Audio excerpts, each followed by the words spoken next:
Pambihira nga raw talaga ang lakas na mayroon ang isang player na ito, lalo na pagdating sa ilalim ng ring, at bayahalin tulad nga ba ang lakas nito kay Great Shaquille O'Neal pagdating sa ilalim, at bigat nito at lakas ng katawan nito. Bakit nga ba wala ito sa NBA League at hindi ito na-drop? At talaga nga naman na kung makakaharap mo ito ay siguradong papahirapan ka nito sa depensa sa loob ng ring. Ito ay si Kenneth Lofton na ngayon ay naglalaro sa team ng Memphis Grizzlies sa NBA G League at nagkaroon ng award bilang Rookie of the Year sa liga na iyon. At bago pa makilala ang mga dambuhalang player sa liga ng NBA tulad nila Victor Wembanyama at Chet Holmgren na ngayon ay naglalaro na sa liga ng NBA, ay dumaan muna ang mga ito sa kamay nitong si Lofton. At talaga nga naman na pinahirapan nga raw nito mula sa depensa at opensa ang mga player na ito at nakatikim sila Wemby at Holmgren sa bangis nitong si Lofton. At makikita sa laro nitong si Lofton na dahil sa lapad nito ay nahihirapan ang mga opponents nito na tumapat sa kanya sa loob at sumalubong din sa oras na mag-drive ito papaloob. Talaga nga naman na hindi masusukat ang laki nito sa bilis niya na maglaro.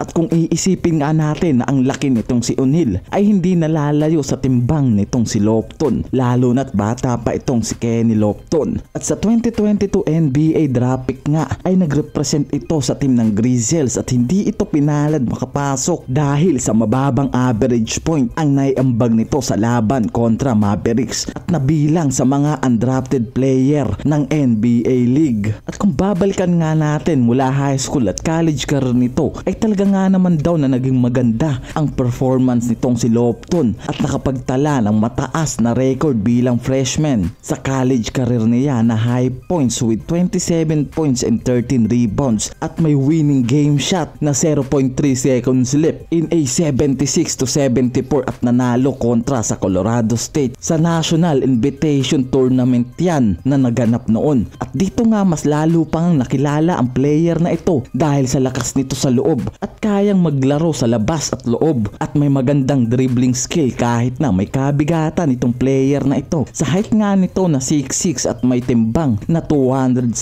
pounds ay ginamit niya ito para pahirapan ang kanyang mga kalaban, lalo na nang nakatapat niya ang ngayon NBA player na si Wemby at sinasabi nga na ginawa nitong bulihin sa loob ang mga sikat na rookie player na sila Wemby at isama mo pa ang player na ngayon ay nagpapakitang gilas na rin sa NBA na si Holmgren na sinasabing talagang ginawa nitong pahirapan ang mga kasabayan niyang player katulad nga nila Wembanyama at Holmgren na ngayon ay nakapasok na sa NBA League. At bago nga raw pumasok ang mga yan sa NBA League ay talagang pinatikim nga raw nitong si Lofton ng pambubuli sa loob ng ring. Walang pinalampas ang player na ito pagdating sa depensa at opensa sa loob ng court. At ngayon nga ay naglalaro na ito sa team ng Memphis Grizzlies sa NBA G League lamang at may magandang laro pa rin na ipinapakita sa bawat game niya at may posisyon na power forward sa kanyang team. At talaga nga naman na nagagampanan nga raw nito ang posisyon na iyon ng maayos. At talaga nga naman daw na talagang hindi lamang pinalad ngayon na makapaglaro sa NBA League dahil sa naging mababang average point nito na nagawa at hindi na satisfied ang mga organization ng Memphis kaya naman hindi ito na-drop. At ngayon nga ay pinaglaro lamang ito at ipinaba sa NBA G